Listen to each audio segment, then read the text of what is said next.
नमस्कार, न्यूज की पाठशाला में स्वागत है आपका। मैं हूं आपके साथ अनंत त्यागी। इस पाठशाला में सबकी क्लास लगेगी। इस पाठशाला में हर खबर का हर चैप्टर खोला जाता है। आज पाठशाला में क्या खास है, सबसे पहले आपको ये बता देते हैं। पाठशाला में बात होगी कि हिंदुत्व की तेज धार पर विपक्ष आखिरकार कैसे टिकेगा।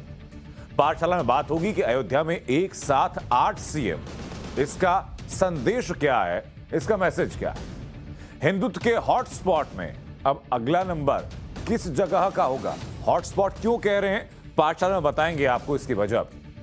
तो वहीं संघ प्रमुख मोहन भागवत की शपथ वाला चैप्टर भी आज पाठशाला में खोला जाएगा और बताएंगे आपको क्या कुछ कहा है संघ प्रमुख मोहन भागवत ने। तो वहीं राहुल के हिंदू वर्सेस हिंदुत्व पर एक्सपर्ट पीके की राय आपको सुनाएंगे। बताएंगे आपको कोहली या गांगुली कौन सही है और कौन गलत। ये आपको पाठशाला में आज किन किन अध्याय पर चर्चा होने वाली है, ये आपको बताया। सबसे पहले बात करते हैं पॉलिटिकल साइंस की क्लास की।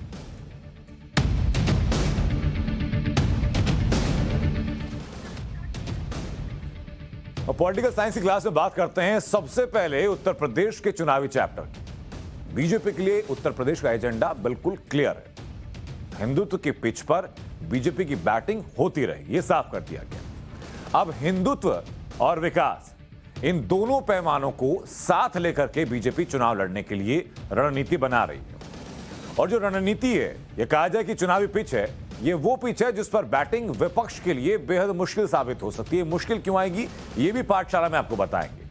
लेकिन अभी आपको बताना जरूरी है कि काशी से शुरू हुआ बीजेपी का अभियान आज अयोध्या तक पहुंच चुका है। वहां की तस्वीरें भी आपने दिन में देखी होंगी और लगातार आपको दिखा भी रहे हैं। अयोध्या में एक लाइन में एक साथ बीजेपी के 8 मुख्यमंत्री और 3 डिप्टी सीएम खड़े नजर आए। मां सरयू की आरती की गई।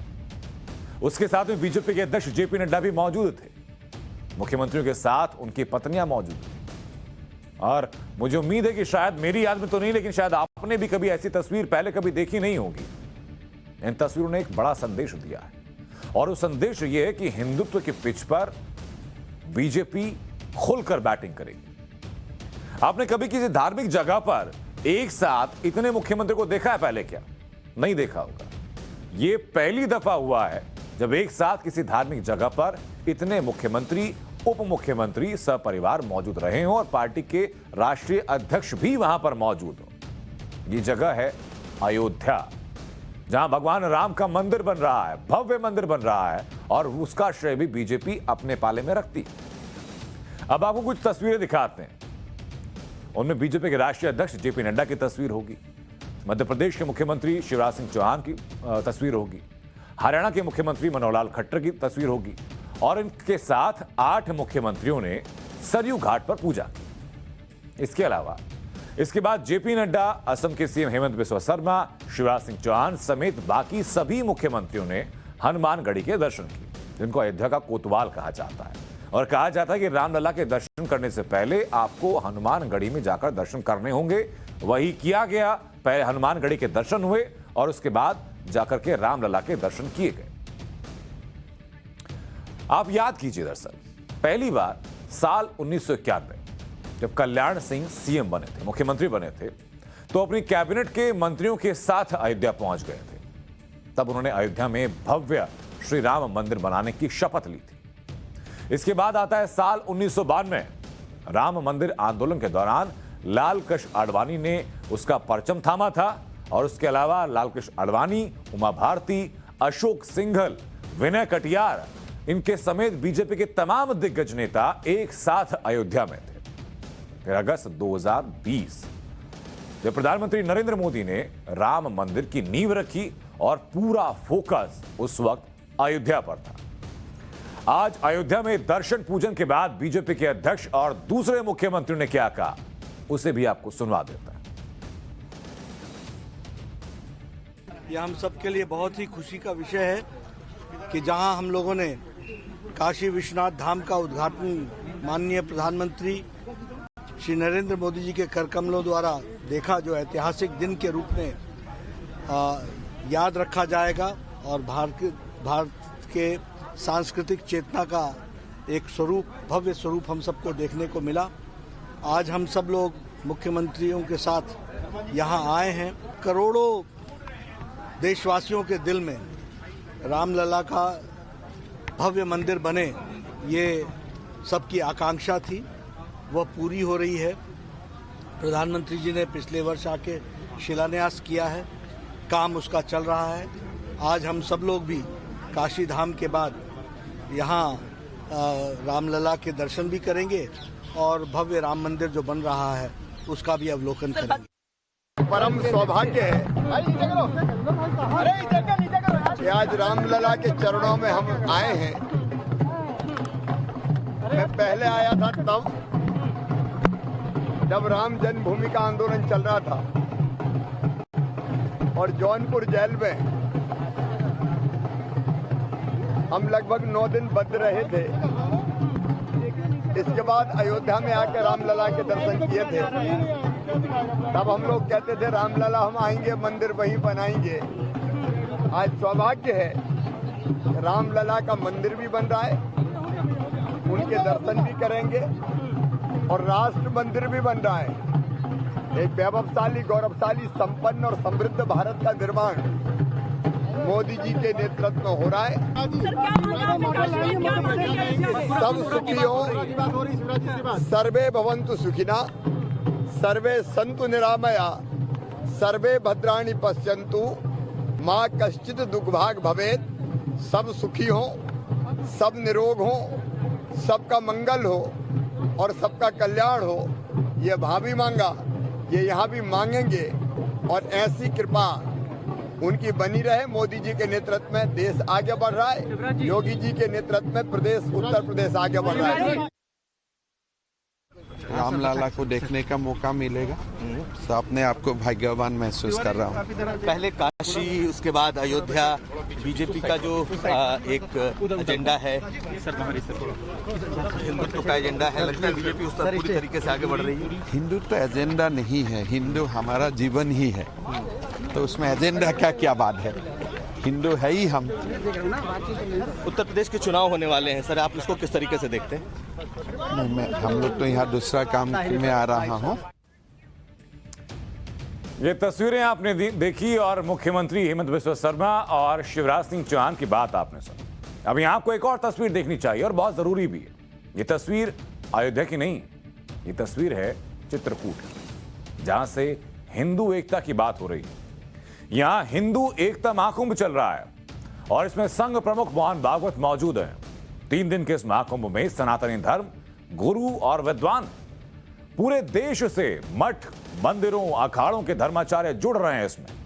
और इस महाकुंभ में लव जिहाद, जनसंख्या नियंत्रण कानून, हिंदुत्व की रक्षा समेत कुल 12 ऐसे मुद्दे हैं जिन पर मंथन किया जाएगा। महाकुंभ को संबोधित करते हुए संघ प्रमुख मोहन भागवत ने कहा कि हिंदू एकता के लिए अहंकार को तोड़ना होगा। मंच से मोहन भागवत ने हिंदू एकता महाकुंभ से जुड़े लोगों को शपथ दिलाई कि वो हिंदू धर्म छोड़कर गए लोगों की घर वापसी का काम कराएंगे। सुनवाते हैं आपको। मैं हिंदू संस्कृति का धर्म योद्धा, मैं हिंदू संस्कृति का धर्म योद्धा, मर्यादा पुरुषोत्तम प्रभु श्री राम जी की, मर्यादा पुरुषोत्तम प्रभु श्री राम की संकल्प स्थली पर सर्वशक्तिमान परमेश्वर को साक्षी मानकर संकल्प लेता हूँ। महिलाएं कहे संकल्प लेती है, संकल्प लेता हूँ कि मैं अपने पवित्र हिंदू धर्म, हिंदू संस्कृति एवं हिंदू समाज के संरक्षण, संवर्धन एवं सुरक्षा के लिए आजीवन कार्य करूंगा। मैं प्रतिज्ञा करता हूं कि किसी भी हिंदू भाई को हिंदू धर्म से विमुख नहीं होने दूंगा, तथा जो भाई धर्म छोड़कर चले गए जो भाई धर्म छोड़कर चले गए हैं उनकी भी घर वापसी के लिए उनकी भी घर वापसी के लिए कार्य करूंगा एवं उन्हें परिवार का हिस्सा बनाऊंगा। तो काशी, अयोध्या से लेकर चित्रकूट तक हिंदुत्व का माहौल हो चुका है। मैसेज पूरे उत्तर प्रदेश के लिए भी है और ये संदेश पूरे देश के लिए भी है कि काशी से जो अभियान शुरू हुआ वो अयोध्या के बाद क्या मथुरा भी जाएगा, ये सवाल खड़ा हो रहा है। इसके पीछे की वजह है सवाल की, क्योंकि काशी में काशी विश्वनाथ कॉरिडोर बन चुका है, अयोध्या में राम मंदिर बन रहा है और मथुरा पर पिछले कुछ समय से बड़ी हलचल है। इन तीन जगहों से पूरे उत्तर प्रदेश को साधा जा सकता है, न सिर्फ पूरे यूपी को, बल्कि कहना गलत नहीं होगा कि 2024 के नजरिए से पूरे देश को साधा जा सकता है। मथुरा पर पिछले कुछ वक्त से बड़ी हलचल चल रही है और वो हलचल बेहद अहम है, उसकी नस नस जानना आपको जरूरी है। दरअसल 28 नवंबर को हिंदू महासभा ने कहा कि 6 दिसंबर को मथुरा में मस्जिद के अंदर जन्म स्थान पर श्री कृष्ण की मूर्ति स्थापित करेंगे। इससे कुछ दिन माहौल गर्म रहा, धारा 144 लगा दी गई।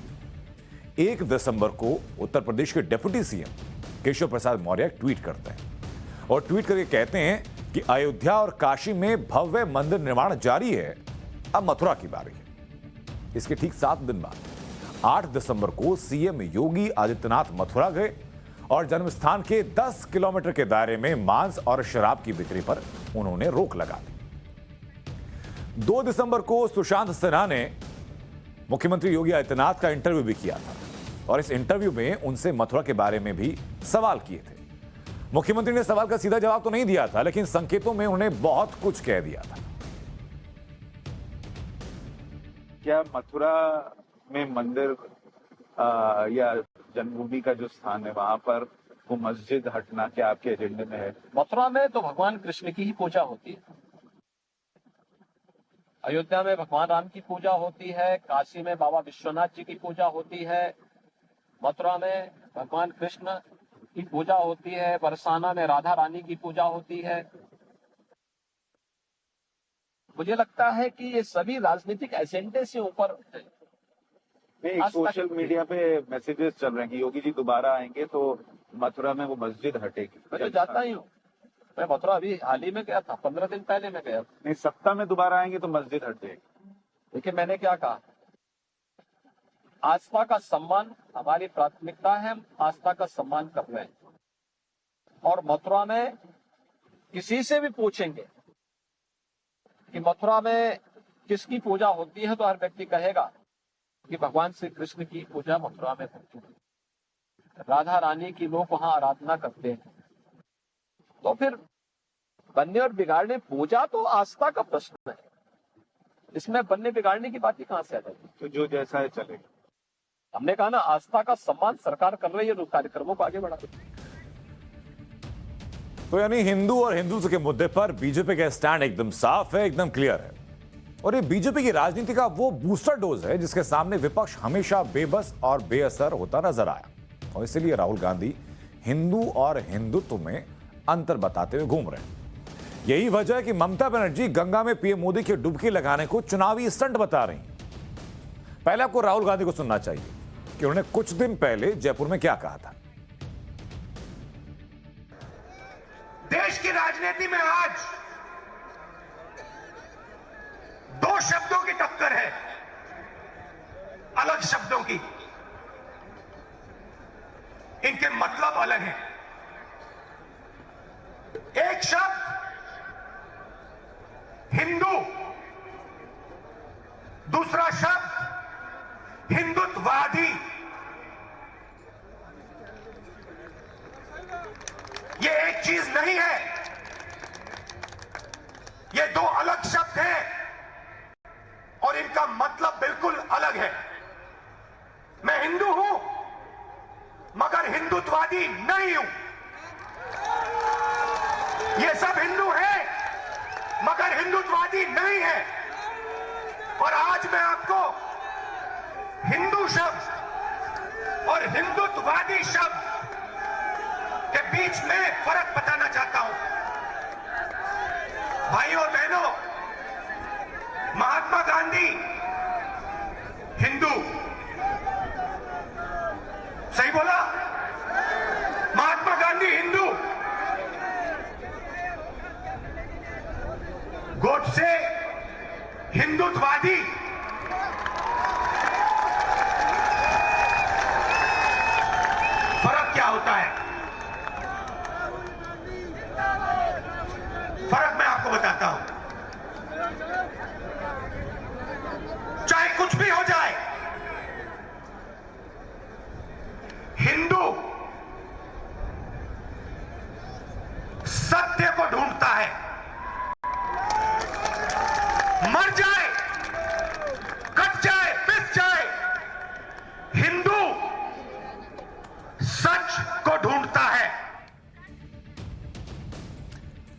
राहुल गांधी के ऐसे हमलों के बाद लोग सवाल ये भी उठा रहे हैं कि जो पार्टी श्री राम के अस्तित्व को नकारती थी वो अब हिंदू और हिंदुत्व की परिभाषा किस आधार पर तय करने लगी। खैर, राजनीति है, सियासी पिच राहुल गांधी बना रहे हैं। राहुल गांधी और ममता बनर्जी में विपक्ष का लीडर बनने की होड़ इस वक्त है और इसीलिए ममता बनर्जी भी बीजेपी की हिंदुत्व पॉलिटिक्स पर हमला करने में पीछे नहीं रहना चाहती। कल गोवा में जो बात कही ममता बनर्जी ने वो आपको सुनवाता है। गंगा में डूब जाता है, चुनाव आते हैं तो उत्तराखंड में जाके मंदिर का अंदर बैठ जाता है, गंगा में डूब जाता है। चुनाव आते हैं तो उत्तराखंड में जाके मंदिर का अंदर बैठ जाता है। राहुल गांधी भले ही कुछ कहते रहे, भले ही ममता बनर्जी कुछ कहती रहे, लेकिन बीजेपी ने हिंदुत्व की धार को और तेज कर दिया और हिंदुत्व की इस तेज धार के सामने विपक्ष का टिकना कितना मुश्किल है आपको प्रशांत किशोर को सुनना चाहिए, जिनसे हमारी editor in chief Navika Kumar ने खास बातचीत की। प्रशांत किशोर ने क्यों राहुल गांधी की हिंदू वर्सेस हिंदुत्ववादी थियरी को फेल बता दिया, ये आप खुद देखिए। राहुल गांधी जब प्राइस राइज पर रैली करते हैं और अपने कांग्रेस रूल्ड स्टेट में रैली करते हैं, बीजेपी रूल्ड स्टेट में नहीं करते हैं और वहां हिंदू और हिंदुत्व की बात करते हैं, ये मैसेज, ये नैरेटिव, ये मैसेंजर, इसको आप कैसे देखते हैं?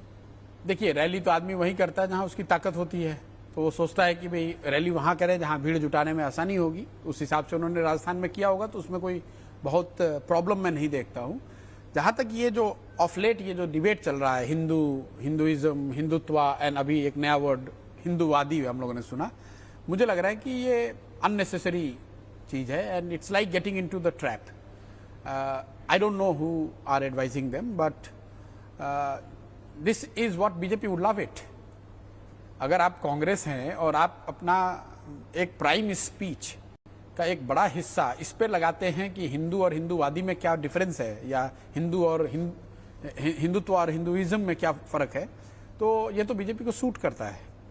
तो मेरी समझ से, मेरी जो समझ है, ये रॉन्ग स्ट्रैटेजी बाय राहुल।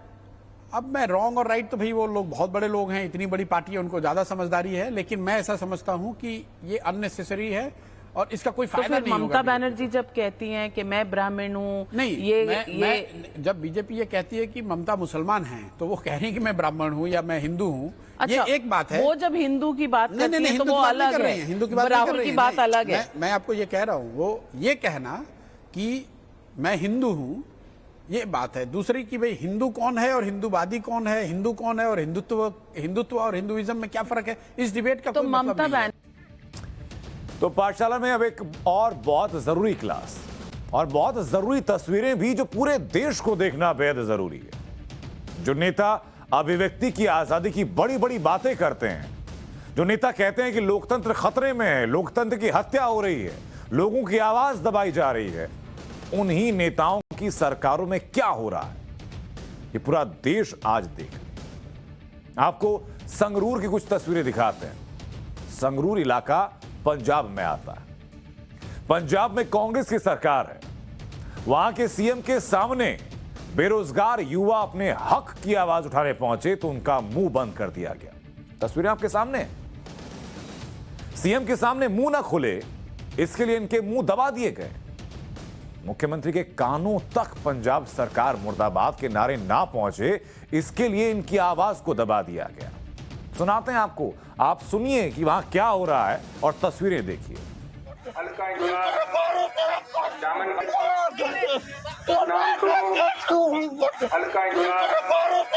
जामन बाजवा जी,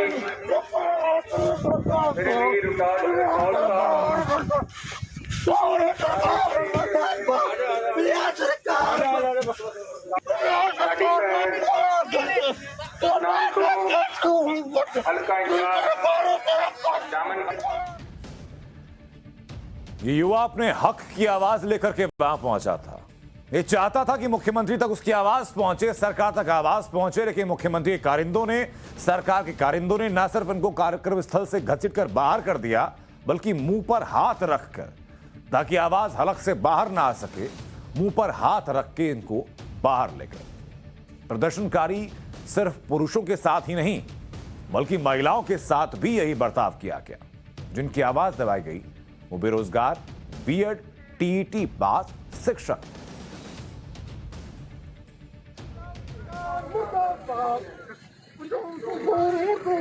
पंजाब सरकार मुर्दाबाद, पंजाब सरकार मुर्दाबाद, पंजाब सरकार मुर्दाबाद, गप्पी चन्नी मुर्दाबाद, बीएड पास जिंदाबाद, चन्नी मुर्दाबाद, पंजाब सरकार मुर्दाबाद, गप्पी चन्नी मुर्दाबाद, बीएड पास जिंदाबाद, चन्नी मुर्दाबाद, पंजाब सरकार। इन बेरोजगारों का कहना है कि वो 4 साल से पुलिस के डंडे खा रहे हैं, उन्हें रोजगार नहीं मिल रहा। संगरूर में सीएम चरणजीत सिंह चन्नी ने कई विकास कार्यों के उद्घाटन करने के लिए पहुंचे थे। वो वहां पर जनसभा कर रहे थे, बड़ी भीड़ थी, लेकिन उसी भीड़ में जब लोग वहां पर पहुंचे उनसे बात करने के लिए तो चाहे पुरुष हो चाहे महिला हो, उनका क्या हर्ष किया गया, तस्वीरें गवाह हैं इसकी। एक दफा फिर आप सुनिए और फिर देखिए कि जो लोग लोकतंत्र की दुहाई देते हैं, ये कहते हैं कि मैं आवाज उठाने का हक है, अपनी बात कहने का हक है, उनकी सरकार में क्या हो रहा है।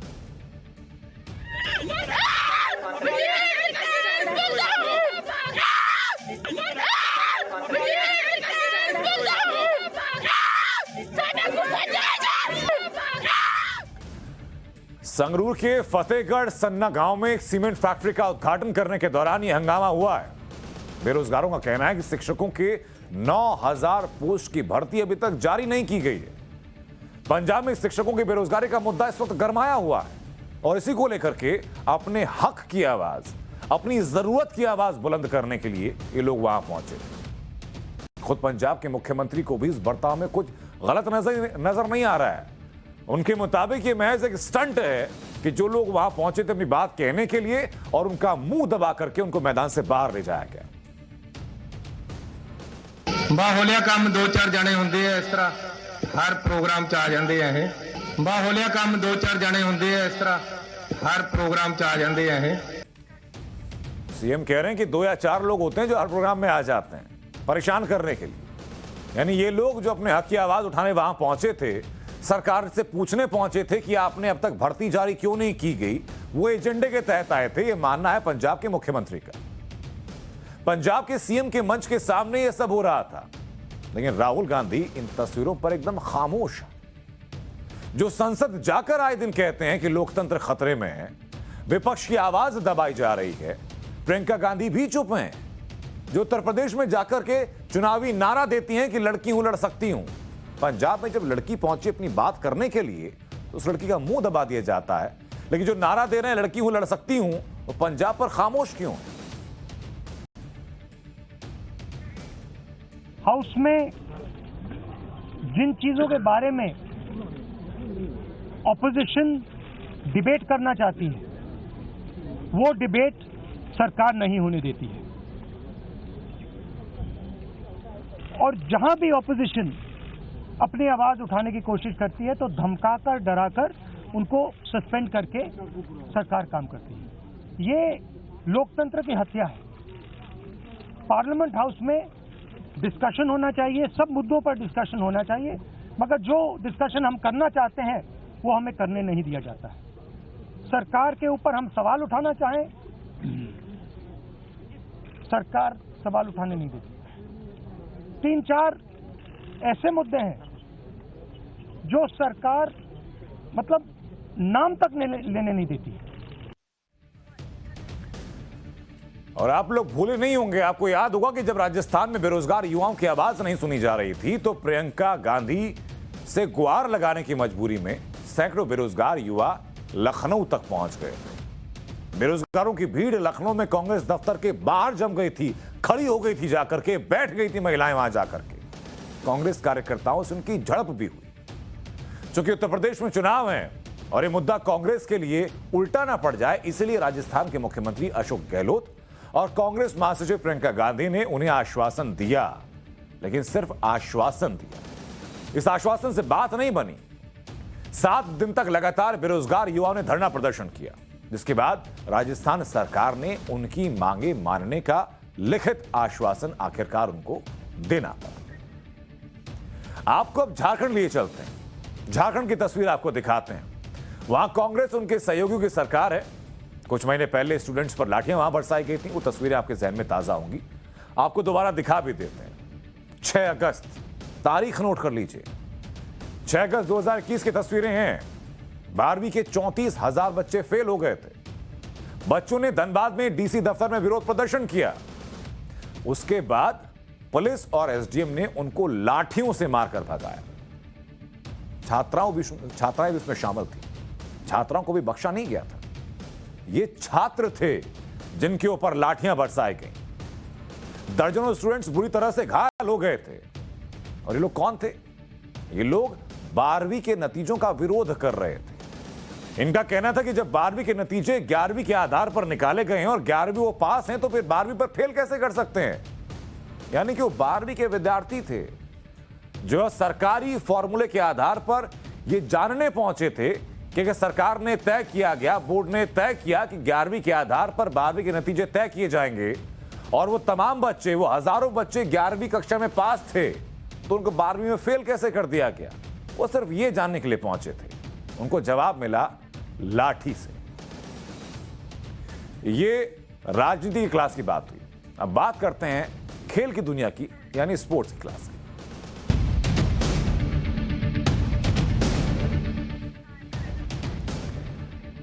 तो स्पोर्ट्स की क्लास में क्रिकेट वाली पॉलिटिक्स का चैप्टर खोलेंगे, क्योंकि विराट कोहली वाला मामला बहुत बढ़ गया, बहुत गर्म हो गया, बहुत बातें हो रही हैं।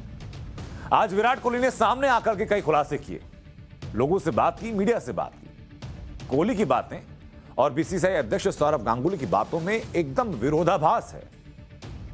सवाल यह कि विराट कोहली सही हैं या फिर बीसीसीआई के सौरव गांगुली?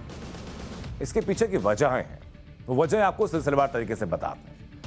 दरअसल बीसीसीआई की तरफ से खबर यह आई थी कि साउथ अफ्रीका में वनडे सीरीज के लिए विराट कोहली उपलब्ध नहीं है। लेकिन विराट कोहली कह रहे हैं कि वो हमेशा सिलेक्शन के लिए उपलब्ध थे, वो मौजूद थे वहां पर। पहले खबरें ये आई कि जनवरी में बेटी के बर्थडे पर कोहली ब्रेक लेना चाहते हैं और इसीलिए सीरीज नहीं खेलना चाहते हैं। कोहली ने कह दिया कि यह सब झूठ है, उन्होंने ब्रेक नहीं मांगा, वो सीरीज खेलना चाहते थे। बीसीसीआई की तरफ से कहा गया था कि विराट कोहली को वनडे कप्तानी छोड़ने के लिए 48 घंटे का अल्टीमेटम दिया गया, जबकि विराट कोहली का कहना है कि उन्हें सिर्फ 1.5 घंटे पहले बताया गया था। बीसीसीआई अध्यक्ष सौरव गांगुली ने कहा कि उन्होंने खुद कोहली से बात की थी और खुद कोहली से कहा था कि T20 की कप्तानी ना छोड़ें, जबकि कोहली कहते हैं कि उन्हें कप्तानी ना छोड़ने के लिए किसी ने नहीं कहा, किसी ने बात नहीं की। इसलिए हम कह रहे हैं कि जो बीसीसीआई अध्यक्ष सौरव गांगुली कह रहे हैं और जो विराट कोहली कह रहे हैं, ये दोनों विरोधाभासी बातें हैं, दोनों का भाव अलग अलग है। अब चूंकि दोनों की बातें सामने आ चुकी हैं, तो सवाल है कि बोर्ड और कोहली में से किसकी बात सही है, क्योंकि कोई एक तो गलत है या फिर सबके अपने अपने सच हैं, ये वर्जन भी हो सकता है।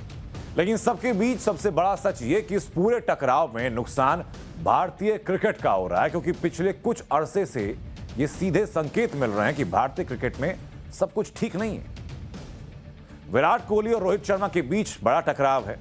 चोट की वजह से दक्षिण अफ्रीका की टेस्ट सीरीज से रोहित शर्मा हट गए, तो वनडे सीरीज से विराट कोहली के ब्रेक लेने की खबरें आ गई। इससे मैसेज गया कि रोहित शर्मा और विराट कोहली दोनों एक दूसरे की कप्तानी में और एक दूसरे के साथ खेलना नहीं चाहते। सबसे पहले आप विराट कोहली की बात सुनिए कि दक्षिण अफ्रीका सीरीज में उपलब्ध ना रहने वाली बात को कैसे विराट कोहली बिल्कुल गलत बता रहे हैं।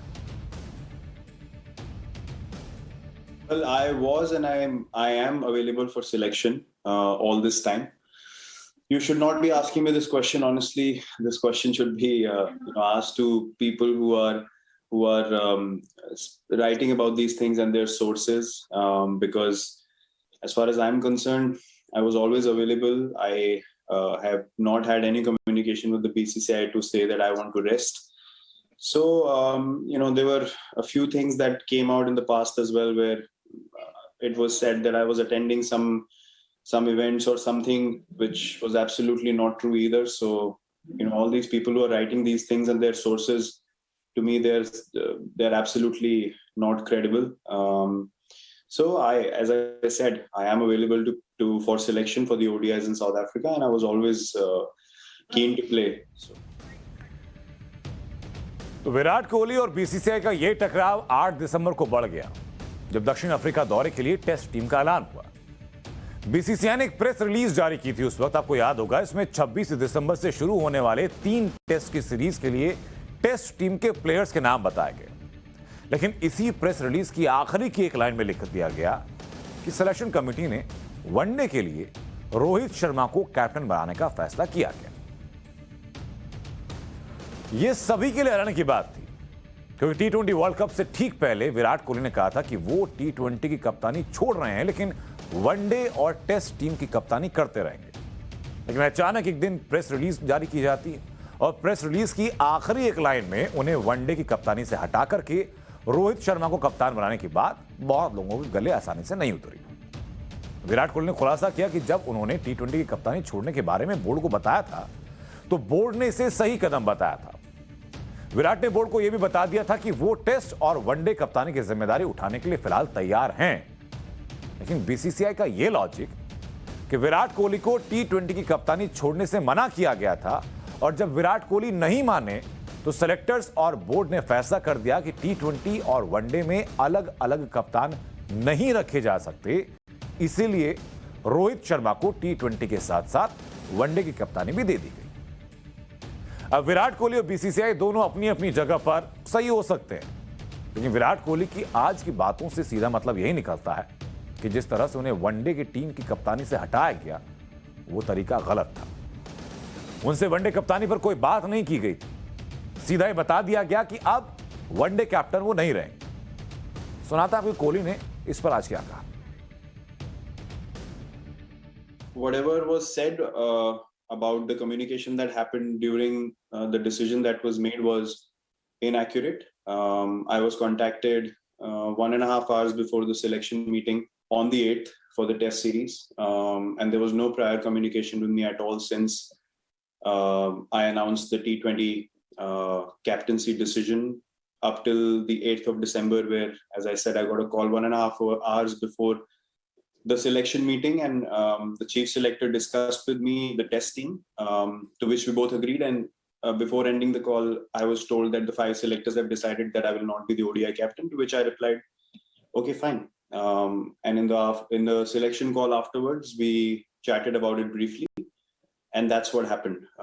There was no communication prior to that at all. हालांकि कप्तानी का विवाद भारतीय क्रिकेट में नया नहीं है, भारतीय क्रिकेट में परंपरा बन चुकी है।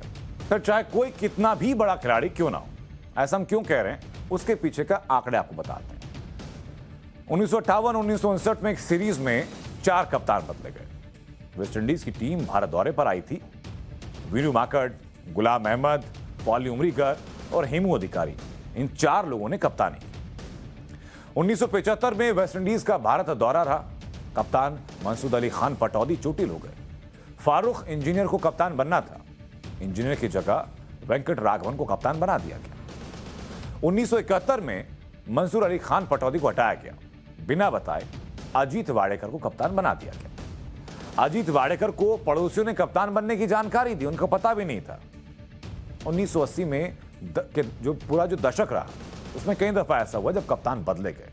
मसलन कपिल देव और सुनील गावस्कर बार बार कप्तान बने। 1989 में दिलीप वेंगेसकर को हटा दिया गया। वेस्टइंडीज से हार के बाद खिलाड़ी यूएस चले गए, बीसीसीआई को पसंद नहीं आया, वेंगेसकर को हटा दिया गया। 1990 में कप्तानी के कई दावेदार थे। श्रीकांत को हटाकर के 26 साल के अजहरुद्दीन को कप्तान बना दिया गया। 1996 वर्ल्ड कप के बाद फिर कप्तान बदला, अजहरुद्दीन की जगह सचिन को कप्तान बनाया गया। 1998 में फिर अजहरुद्दीन को कप्तान बनाया गया। 1999 में सचिन तेंदुलकर को दोबारा कप्तान बना दिया गया। साल 2000 में सचिन के बाद सौरव गांगुली को कप्तान बनाया गया। यह आपको इतिहास बताया कि कप्तानी का विवाद कैसे कैसे रहा है। कप्तानी को लेकर विवादों के बीच खिलाड़ियों को सचिन तेंदुलकर से कुछ सीखना चाहिए। 24 साल के लंबे इंटरनेशनल करियर में वो सिर्फ 9 कप्तानों के साथ खेले हैं, कभी कोई टकराव नहीं रहा। अगर टकराव रहा भी होगा तो वो सामने कभी नहीं आया। श्रीकांत की कप्तानी में डेब्यू किया, नवीन शास्त्री की कप्तानी में खेले, अजरुद्दीन की कप्तानी में खेले, अजय जडेजा की कप्तानी में वो खेले, सौरव गांगुली के साथ वो खेले, राहुल द्रविड़ जब कप्तान थे तब भी खेले, वीरेंद्र सहवाग जब कप्तान बने तब भी खेले, अनिल कुंबले जब कप्तान रहे तब भी खेले और महेंद्र सिंह धोनी जब कप्तान रहे तब भी खेले। सचिन से सीखना चाहिए कि प्लेयर बड़ा नहीं होता, फिर चाहे वो विराट कोहली हो या रोहित शर्मा, सबसे बड़ा अगर कुछ होता है तो सबसे बड़ा होता है खेल। और अब पाठशाला में बात करेंगे हिस्ट्री की क्लास की।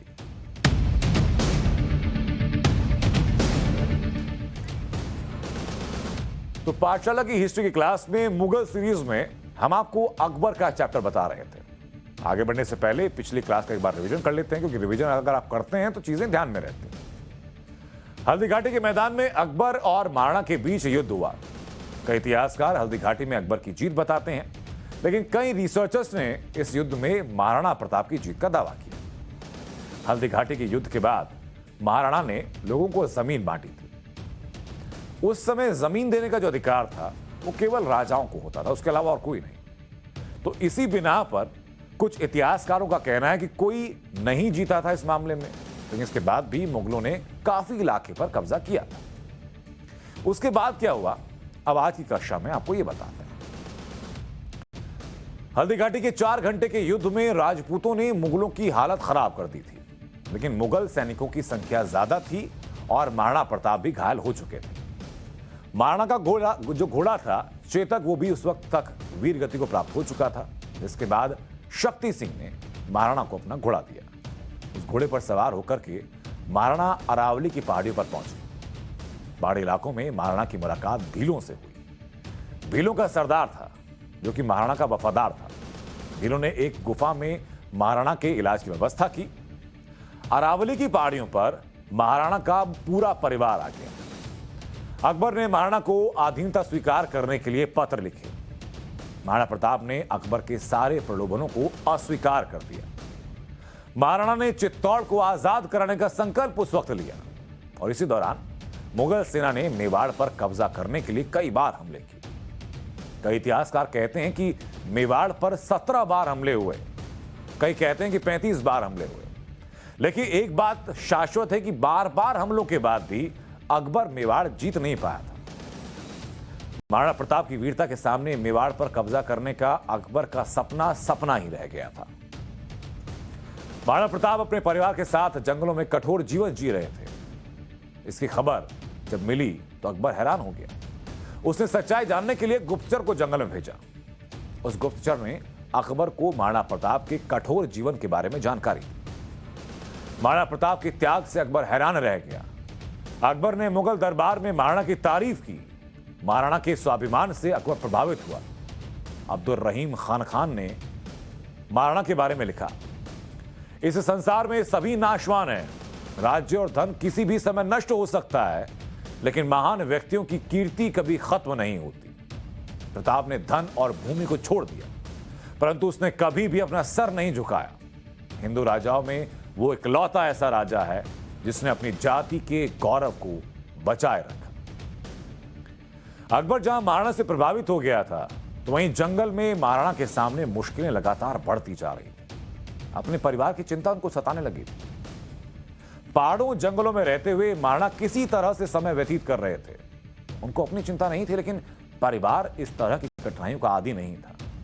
वहीं मुगल सैनिक महाराणा को पकड़ने के लिए लगातार घात लगाए हुए थे। जंगल में महाराणा का जीवन मुश्किलों से भरा हुआ था। परिवार की रक्षा करने के साथ साथ मुगलों से बचना भी कभी कभी महाराणा का परिवार भोजन भी नहीं कर पाता था। इतिहासकारों ने महाराणा की तकलीफों के बारे में लिखा कि एक दिन 5 बार भोजन बनाया गया, हर बार भागना पड़ा। राशन खत्म हो गया तो फिर घास के बीज पीस कर रोटी बनाई गई। इस घटना ने महाराणा को झकझोर कर रख दिया। महाराणा ने सोचा कि वो किसके लिए ये सब कर रहे हैं। हालांकि इतिहासकारों के मुताबिक घास की रोटी बनाने वाली घटना के प्रमाण नहीं है, लेकिन कुछ इतिहासकारों का कहना है कि महाराणा कठिनाई में थे, लेकिन उनको स्थानीय लोगों का समर्थन भी प्राप्त था, इसलिए घास की रोटी वाली प्रसंग की विश्वसनीयता संदिग्ध हो सकती है। कई इतिहासकारों के मुताबिक अपने परिवार को इस हालत में देख करके महाराणा ने सोचा कि पूरी जनता आराम से घर में सो रही है और वो आजादी के लिए इतनी मुश्किलें झेल रहे हैं। इसी में महाराणा ने अचानक अकबर को पत्र लिखा और अकबर से मिलने का समय मांगा। महाराणा प्रताप ने संधि के लिए अकबर को पत्र लिखा। अपने अनुचर से उस पत्र को अकबर तक भिजवाया। महाराणा का पत्र मिलने पर अकबर अचंभित हो गया। अकबर ने बीकानेर के राजा के भाई पृथ्वीराज को बुलवाया। पृथ्वीराज ने अकबर के सामने कई बार महाराणा की तारीफ की थी।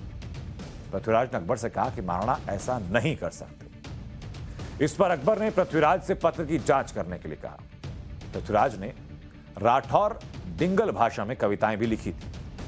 महाराणा को पृथ्वीराज राठौर ने एक कविता लिखकर भेजी। क्या महाराणा ने वाकई में अकबर से संधि का पत्र लिखा था? उस पत्र की जांच पृथ्वीराज ने कैसे की और किस तरह से महाराणा को उनका प्रण याद दिलाया, यह आपको हिस्ट्री की अगली क्लास में बताएंगे। फिलहाल रुकेंगे छोटे से ब्रेक के लिए। आप बने रहिए टाइम्स नाउ नव भारत के साथ।